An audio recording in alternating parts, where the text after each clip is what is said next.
we have some big breaking news coming in from Rajkot, and these are updates coming in about the investigation that is on in this case. Let's take a look about this big news, because Rajkot, remember, is also it signifies the kind of corruption prevalent, how norms can be flouted. A gaming zone of that grand level, grand scale, can be constructed, function, and happily the norms were being flouted, dealing with the lives in this manner with such callousness. The investigation as is intensifying. The lookout notice has been sent for absconding accused. FIR has been against 6 people in the Rajkot fire case. 6 officers have also been suspended by the state government. Brijesh continues to be with us.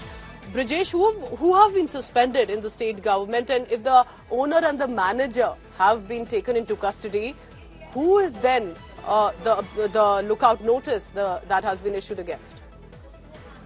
See, there are total 6 people suspended. 2 are the police inspectors, the city police inspector who were in charge when the permission was given to the gaming zone at Rajkot. 2 are the city engineers.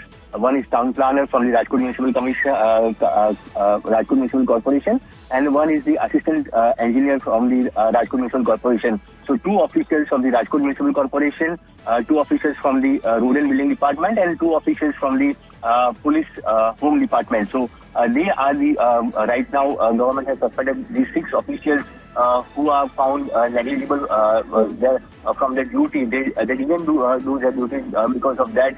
The horrific tragedy has occurred here in Rajkot. So this is a big step taken by the government, but still the question remains the same, that how the big fish, that means the collector, the commissioner of the Rajkot Municipal Corporation and the city police commissioner, where they sleeping. This gaming zone was run from last 3 years without any kind of official permission. How this was given permission, or how this was not in the sight of the city police commissioner. Keep tracking all the latest on that, because the investigation will be done, some will be arrested, and then soon it will be forgotten. Why are lessons learned only after incidents as brutal as this one? Why shouldn't have norms been followed like it should be on the paper in this country? Delhi or Rajkot, it's a reflection of what's unfolding.